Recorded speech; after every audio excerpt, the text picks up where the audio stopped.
Kia ora whanau, and welcome to another episode of Get a Job and Get Healthy with Costas Enterprises. First off, I want to apologise for the lateness of this episode. I know it's a couple of days late. Usually I try to put an episode out every Thursday. Unfortunately, I've had a bit of stuff going on in my life, which has made me a little bit busier than I would expect. And I haven't really had a chance to do that. So hopefully you will accept this humble apology, and I do apologise to my listeners as sort of receipt of payment, and forgive me, and please keep listening. So today's episode is going to be a little bit different. I'm going to sort of cover off a little bit about mental health and also life lessons. So basically, what got me thinking about this episode is yesterday my best friend had his baby's first birthday, and part of what they wanted us to do was to write a letter that the baby could effectively read when the baby turns 18. And thinking about it, and I thought, one, it's a lovely idea. It's such a cool idea. But the thing I tried to do, which was a little bit different, is in my letter, I tried to share, I tried to look at it as, what would I want to know when I was 18 years old? And if I could go back in time, what would I actually say to myself? So in a way, I kind of wrote that with about, I put about 5 little life lessons, and I won't share exactly what those life lessons were, because that was for that's for that little child that will grow up to be 18. But it did get me thinking that for this episode, because we're getting into Movember, start of Movember, I want to sort of touch on this sort of stuff for the next couple of weeks. And talk about mental health, and also, what would I tell myself now that I wish I'd known years ago? This will probably come off a couple of personal things that I haven't really touched on very much, but will be in this particular podcast. So first off, what would I tell myself if I was, if I was reading this letter for the first time at 18? Well, number one, save your money and invest it. For those that don't know, I have come from a background where prior to about, let me be completely honest, prior to about a year and a half ago, I was living every week to week, paycheck to paycheck, and I was very broke. One of the things that I was doing was I was spending all my money as soon as I got it, usually on, I'll be honest, absolutely useless items or food or gifts for people when they don't really need gifts or want gifts. So one of the things I would sort of do is go, okay, invest, take the money that I would be earning in the future and start investing it in my future, investing it in me.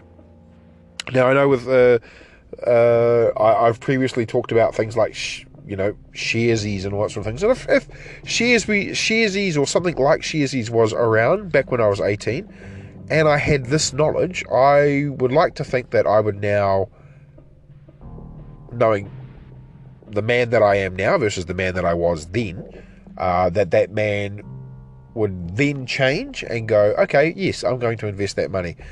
One, because by now I would be, sitting pretty. I wouldn't have to effectively work. And I would also be investing in things that would grow my future, grow my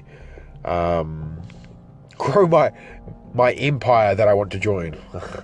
And no, not the Star Wars empire that we're thinking about. I am not Palpatine. Baby Yoda? Maybe. Yeah, I like Baby Yoda. But seriously, I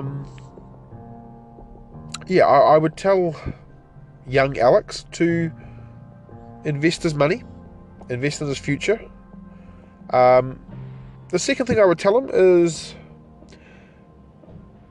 believe in himself. I am at a point in my life where I now do believe in myself, but it has taken a long time for me to get to that place. I've always had some sort of belief in myself and confidence, but I will admit in the last couple of years it has waned. And unfortunately that has resulted in me regressing in some of the things that I would have done. If I had been confident and believed in myself that I could do anything that I put my mind to, I would be in a much better position than where I was, and also where I am at the moment. As you will all know, if you're previous listeners, I've got my blog, I talk about this sort of stuff, but I am happy with the man I am now, and a lot of that is due to, dealing with my partner who has helped me grow and change. And I just wish I had some of that growth and change 20 odd years ago. I'm coming up to my 38th birthday very shortly, which a lot of you will probably be like, wait, 38? Geez, he sounds old. I am. And on that, it has been really, really cool to sort of sit back and reflect a bit. And I think if I'd believed in myself a little bit more than what I had, I wouldn't have been so afraid to take some of the chances that I could have possibly taken. Now, on that same vein, I do realise that by not taking the chances, by making the mistakes that I did, they did help shape me as to the man I am today. And you know what? I would never take that away. I value the learning of my mistakes from years of mistakes that I've made. It's only been recently that I've started to actually learn from those mistakes properly. Some things, little things I have done, of course, throughout my life. But I do wish that I'd taken a lot more notice of myself and believed in what it was that I could do, and also believed in my mental capability. I know I've previously talked about going to a psychotherapist and all that sort of stuff, but what I mean about the mental ability is, for a long time I used to disclose my smarts. I would play the dumb guy for some parts, and the other problem that I've also had is I've always had problems officially articulating what it is that I actually want to say, articulating what I actually want to say. That is because of the simple fact that I usually talk instead of think before talk, as I am doing right now, which you probably already realise. But at the same time, it is one of those things that I am trying my best to change and fix. And I think that little bit of belief would be just one of those things that I would like to do more of. Now that I've got these businesses up and running and I am doing things like this podcast, it has given me a lot more belief in who I am, and that I'm not afraid as much as I was, and that I can start to think a bit bigger. So recently I've been listening to a book, audio book, and it's about thinking big, and it sort of struck a chord with me. So when I was writing this letter, it definitely provided some influence, as well as the influences that I've had over the last year and a half from the books that I've been reading and listening to. So yeah, I think the third sort of thing for me is read more, learn more, listen more. I am not a big reader. I never have been, but I sort of stayed away from audiobooks and podcasts and all that sort of stuff for a long time. But in the last 2 years, I've been doing my audiobooks, and I got to admit, it's actually a lot easier than consuming the knowledge through reading for me. I guess because when I am listening to it, I'm also like fiddling or I'm doing something, and I'm not so much a visual learner or an audio learner, but I'm a kinetic learner. So if I'm doing something with my hands while I'm listening, it's letting it sink in more. It's letting me actually interpret what I am hearing, as well as instead of interpret what I'm reading, because I do find the reading part a bit hard to grasp. Always have, always will, but I always have known from about the age of about 8 or 9 the difference between audio, visual, and kinetic learnings, and that I am predominantly a kinetic learner. So yeah, I think learning to listen before letting other people talk and trying to hear their point of view is something that I've done pretty well over my life. But I do wish I'd listened to some more audiobooks earlier in my life, not actually watched TV instead of reading books. Now, don't get me wrong, I love my TV. I really do. I love my movies, my TV, my entertainment, all of that stuff. But there are some amazing books out there. I've talked about them on my blog before, like what inspires me. I also talked about it on this podcast a couple of episodes ago. Well, one of the earlier episodes, should I say, about what inspires me, what motivates me. And yeah, the books that I'm reading are helping, and the books that I have read have also helped me grow as well. And I wish I'd just taken advantage of that earlier.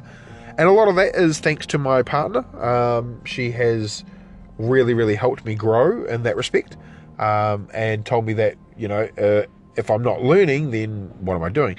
Now, she is not the only person that did that for me. My friend has also, he always pushed me to delve deeper into my knowledge of stuff rather than just stick to the stuff that I was reading before. And by say reading, I mean comics, of course, and graphic novels, which are still, entertaining, but don't really provide too much real world knowledge. So yeah, learning to listen more has been something that I've been wanting to do, especially in regards to knowledge, so that I can actually start implementing that knowledge. And that is kind of what I'm doing now. Like I've even listened to a book on I think it's called So You Wanna Build a Podcast, or you want to write a podcast, or something like that. And that helped me with what I'm doing right now. So I do think I am starting to use more of my brain potential, and am starting to fill it with good stuff, as opposed to the drone of, sci-fi and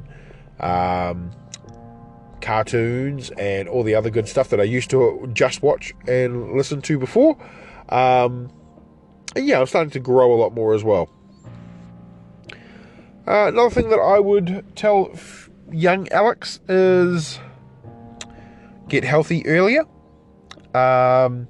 You would, if you've been onto my blog, which is costasenterprises.business.blog, you would have seen my weight loss journey, and you would have seen the size I was and also the size I am now. Well, I'm still about the same size I was nowish. And the last couple of photos that I've posted, I was sitting around 117 kgs at my lightest in the last couple, and my highest being 150 kgs. I'm still sitting at about 126 kgs, so I've gone up a little bit during the time of COVID, which has been a bit hard, but I'm trying my best to get back down to where I was.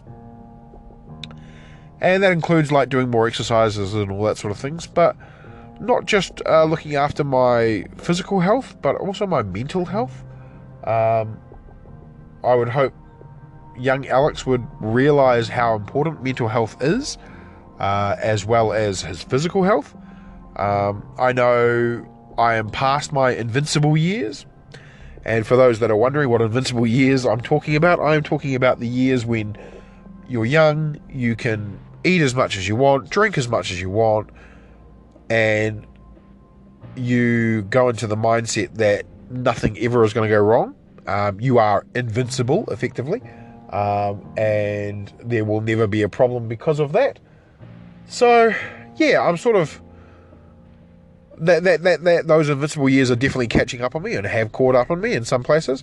And I wish I had taken, all the advice that my friends, my family all gave me, saying, hey, look, you need to cut the shit out, cut the sugar out, do some exercise, and me rather than just going, oh, yeah, I'll do that, oh, yeah, I'll do that, but actually doing it.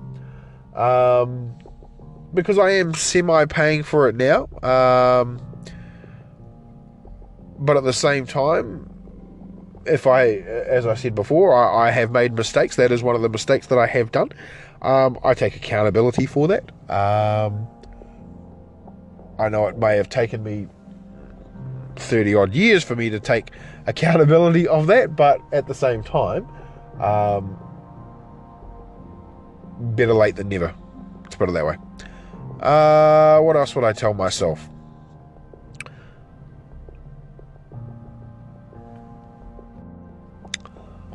I would tell myself to respect and love my parents more. Now, for those that know, I have been looking after a sick parent for a long time. That is not what I mean by loving my parents. I still love my parents and always will, with so much of my heart. But what I'm talking about is... So for those that don't know, I lost my father when I was 18 years old. I lost my grandmother when I was 16 years old. And we had a fire when I was 17 years old. So basically for 3 years, I was in a bit of a rut. But losing my father at 18, I never learned how to grieve properly. I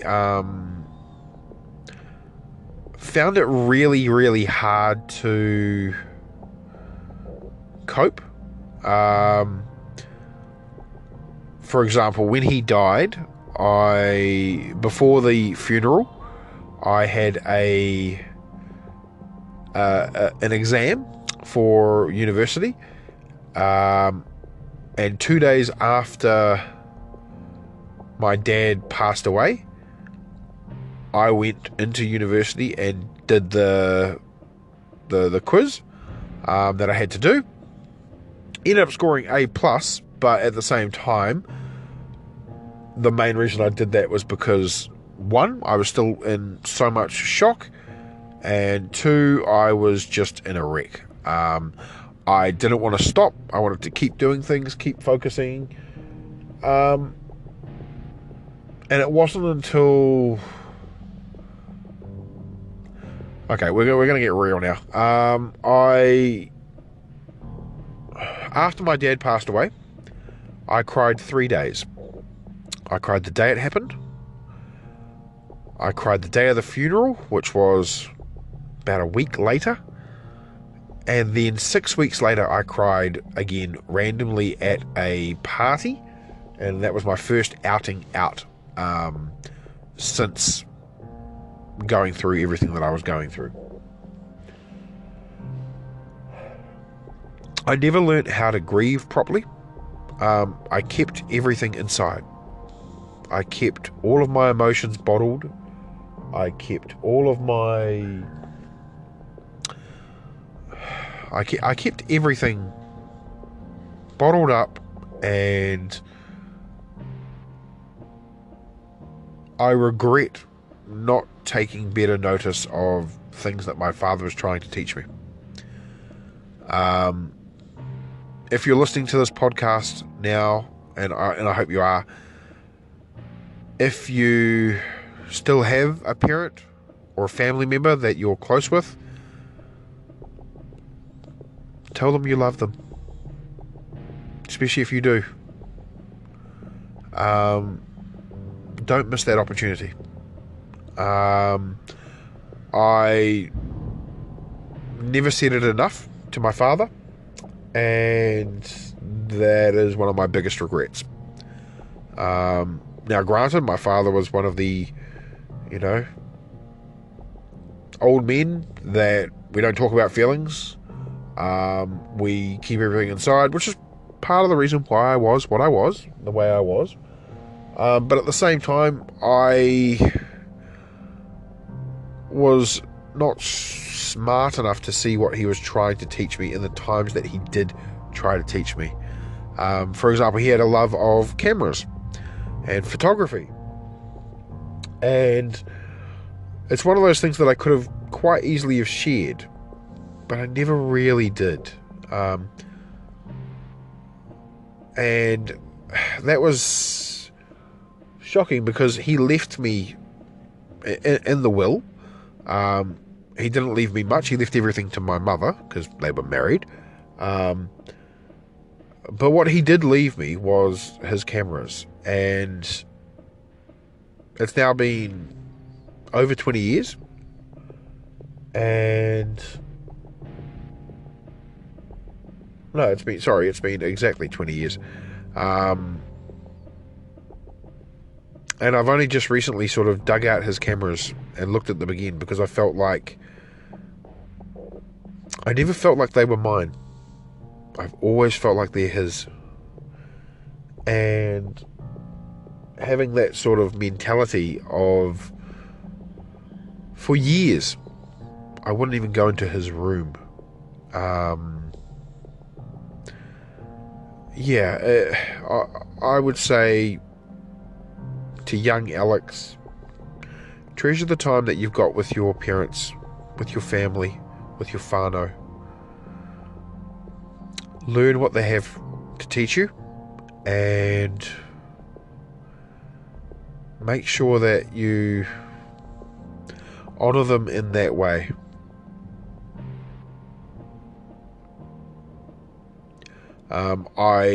Because of that, I tell my mum every time I speak to her that I love her. Even after we argue and bicker and fight and all that sort of fun stuff that everyone probably has, I will always end my calls, my meetings with I love you. Because of the fact that I never got to say it one last time to my father. And I don't want the same thing to happen. So if you take anything away, any of these life skills, take away that. On the same vein as that, the other thing I would tell little Alex is to be your own man. For a long time, I would only act a certain way because I felt like that's the way my father would want me to act. That's the way my mother thinks I should act. And as you can imagine, dealing with that for 34 years,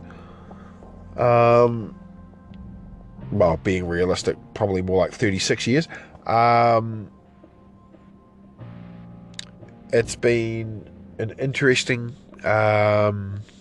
change, and also an interesting way for me to develop who I am as a man, because quite honestly, I'm still learning that stuff. And if that doesn't teach you that you can still learn when you're 38 years old, or 37 in a couple of 11 months, then what are we living for? You can always learn. You can always break down who you are to find out who you need to be. And that's literally what I'm trying to do now, is break down my walls, my barriers, and discover the man that I want to be. And it is okay to ask for help. For my males that are listening, for my females that are listening, Don't be afraid to break down who you think you are to become who you need to be.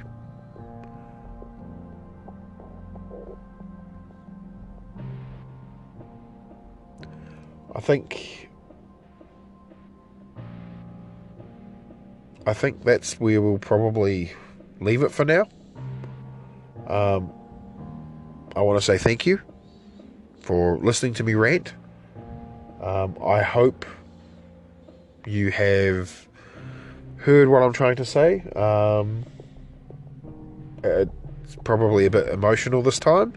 I apologise for that. I will just touch on the fact that Movember is happening, and for those that don't know, Movember is a time when men can grow a moustache to raise or do fundraising for things like men's mental health, testicular and prostate cancer, and raising awareness for that stuff as well. I have been doing it for a long time, probably about 10 years now. So every November you shave off your face completely.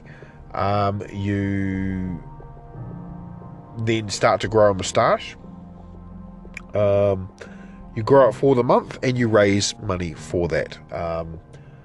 I have, in honour of the great Sean Connery, who just passed away, I am doing his moustache from Highlander, the movie, which, if you haven't seen it, just do a Google search and you will love it. It is basically a moustache with a little goatee. I don't ask for much from anybody, but if you do want to support me in any way, any donations to my Movember page, which I will put in the description, are greatly appreciated. It can be anywhere from $5 to $20. It can be more, it can be less. Every dollar counts when we're trying to stamp out these things that kill men. I really want to say thank you for listening. I do think that this is a pretty full-on episode for me, thinking about the past and also my future. I hope that in another 25 episodes I've evolved even more, and I am able to show that through my progression. So thank you. You may not respond, you may never contact me. If you do want to talk, I am here. My email is doncostas@gmail.com. That's DONCOSTAS@gmail.com. And my website, as always, is costas.enterprise.blog. And hope you have a fantastic week. Once again, I apologise for the lateness of this episode, but I do thank you for listening. And have a great week. And look after yourselves, whānau. Love you.